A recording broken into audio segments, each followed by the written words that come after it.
Muy buenas noches, profesor y compañero. Esta es mi presentación sobre el resumen del curso de Introducción a las redes inalámbricas. Para el primer módulo empezaremos con ¿qué es una red inalámbrica? Esta es una red que está configurada para utilizar una señal de radio, es decir, unas ondas, que sirven para determinar la frecuencia que tengan dos dispositivos para comunicarse entre sí sin necesidad de un sistema cableado, por así decirlo. Estos se comunican básicamente con un access point para que a través de este access point los dispositivos puedan conectarse entre sí y transmitir información de un lado a otro.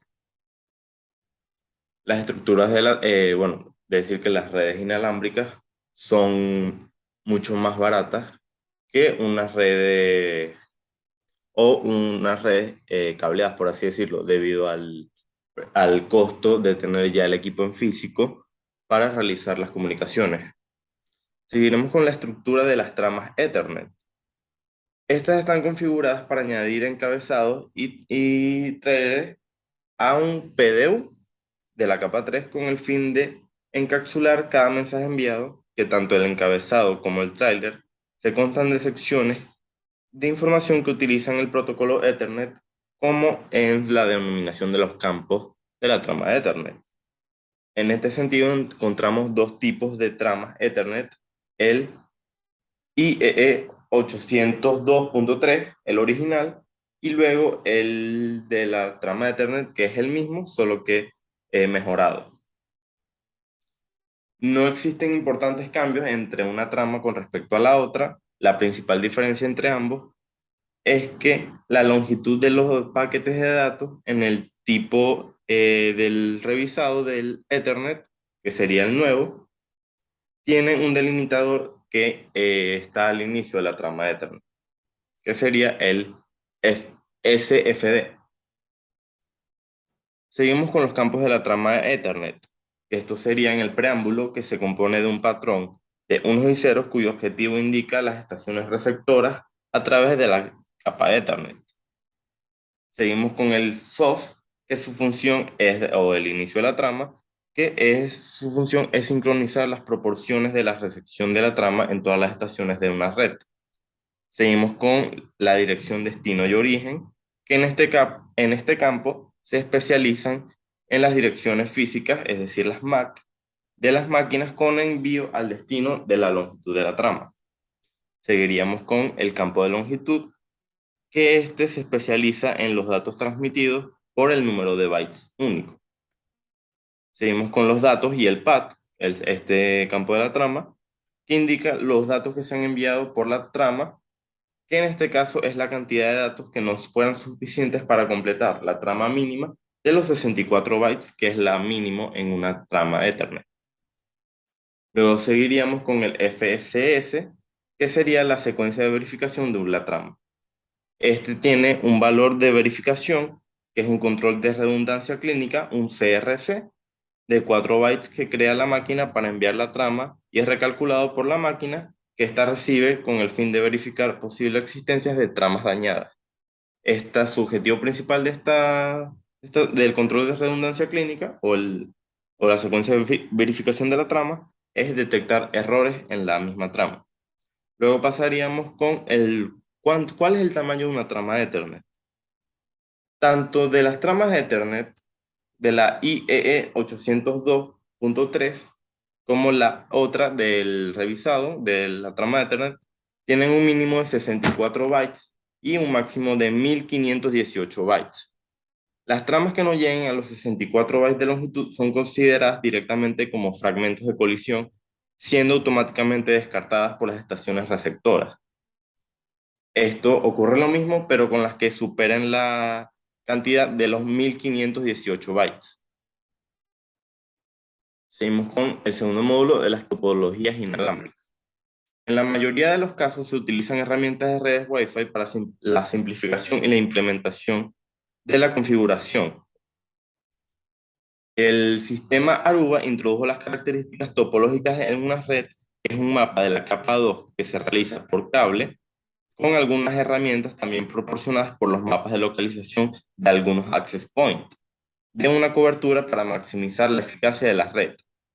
Existen dos tipos de LAN, mejor dicho, los LAN cableados y los LAN inalámbricos. Que los LANs inalámbricos es la popularmente conocida como la VLAN. Una VLAN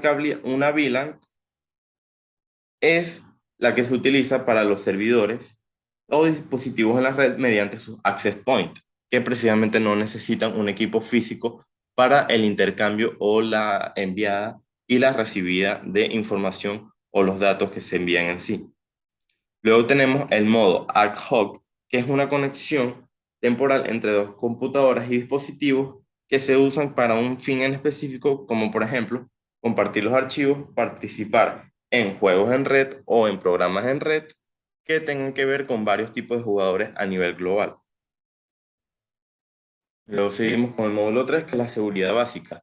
En este caso vamos a mencionar desde los ejemplos claros que se vieron en la clase y se discutieron como los cifrados de las redes, que esta es para la protección y no que a nuestra red no accedan terceras personas que no queramos que estén en esta misma para la saturación del tráfico en la red. Que esta se utiliza para el cifrado para añadir una seguridad a una red mediante un protocolo de autenticación, que esta solicita una contraseña o la clave de la red para los que se intenten conectar, como lo que habíamos mencionado anteriormente.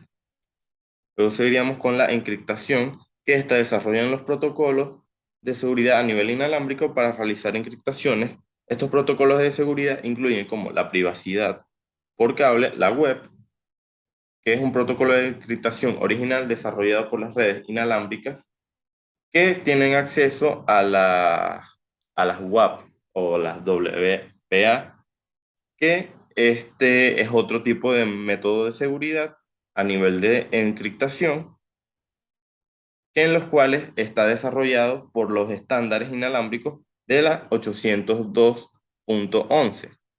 Luego seguiremos con la versión mejorada, que es la WPA2, que esta se basa en lo mismo que su anterior predecesora, que es la 812.11, que finalizó en el 2004, teniendo así una mejora significante para la seguridad en nuestras redes o en el equipo en sí.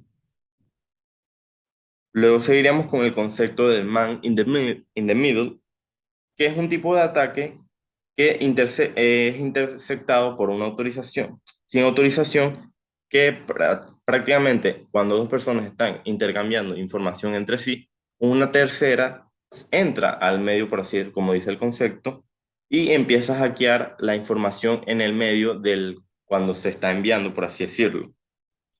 Este ataque le permite a un agente malintencionado que manipular el tráfico por donde, o mejor dicho, el canal por donde se envía la información, y es sensible a las credenciales, acceso.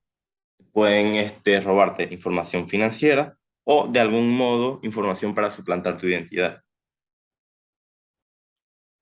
Luego seguimos con el módulo 4, que es la disposición de hardware y configuración de software. En este módulo es prácticamente tenemos como objetivo más que todo con el laboratorio de empezar de la configuración de una red o de alguna manera la, verificar que nuestros equipos estén teniendo una mejor seguridad a nivel de los VLANs. Esto se puede llevar a cabo de ciertas maneras, sea bien haciendo una distinción a nivel físico o a nivel inalámbrico. Es decir, que no exista ningún tipo de conexión cableada en nuestras redes, que puede ayudarse mediante un switch, por así decirlo. O sea, este es el LAN tradicional, y lo que tenemos que hacer es que nuestra red se convierta en una VLAN de una manera más ordenada y que no estén puestos mediante una red cableada o un dispositivo físico. Es decir, del router tienen un access point y que conecten a cada uno, que eliminar estos tres access points, por así decirlo.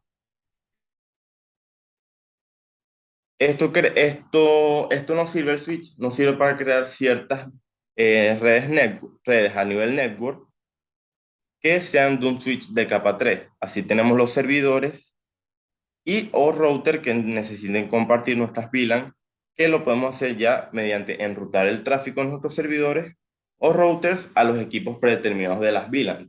Es decir, que tengan un tráfico cada una y no sea el mismo tipo de tráfico como podemos ver acá mediante los access points, sino que a nivel del switch genere un tráfico para cada una de nuestras máquinas. Luego seguimos con el último módulo que es el rendimiento y la solución de problemas, que básicamente consta de los tipos de consejos de nivel de seguridad que podemos tener en nuestra computadora o en nuestra máquina. Por eso, seguramente más de uno de nosotros hemos tenido una incómoda situación al momento de que hemos visto que nuestro teléfono, nuestra consola de video, tablet o equipo de trabajo, ya sea una PC o una laptop, tenga problemas de conexión con el router mediante ya sea por un cable Ethernet o por las redes de Wi-Fi. Esto quiere decir que pueden existir bastantes causas al momento de que tener estos errores de Internet. Algunos de los consejos pueden ser comprobar que los otros dispositivos tengan comprobar qué dispositivos están conectados a nuestra red debido a que la alta demanda del tráfico de bastantes dispositivos puede hacer que haya una lentitud en la carga y la descarga de información mediante nuestra red. Otra de las opciones que podemos hacer es reiniciar el dispositivo, que puede parecer muy obvio a que sea la primera opción de lo que tengamos que hacer, pero este consejo puede salvarlo, dado que no esté habiendo una buena carga o una buena conexión por parte de nuestro dispositivo. Otra de las opciones obvias podría ser reiniciar el router, que podemos encontrar muchos tipos de problemas. Muchas veces basta solo esto para que la IP pueda volver a conectarse debido a que tiene un reinicio total y antes estaba dando un error porque la IP en nuestro dispositivo había caducado como, por así decirlo. Otra de las opciones podría ser desactivar el antivirus, que más de una vez algunos programas de antivirus dan cierta restricción al nivel de carga o descarga de nuestra red a nivel de archivos. Debido a esto nos puede presentar cierto tipo de problemas de conexión.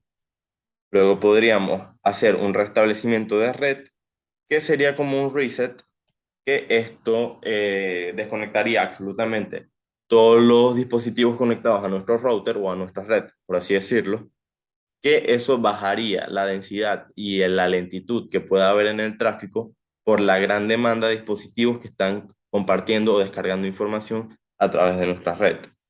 Y luego sería la última, y una de las que yo más recomiendo, que sería la comprobación de la velocidad de nuestra red mediante varios ejemplos que ha habido bajones de luz, por así decirlo, o la saturación de bastantes dispositivos al nivel de tráfico en nuestra red, comprobando la velocidad de descarga y carga en la red que nos da el router o el dispositivo que estemos teniendo que nos comparta red a través de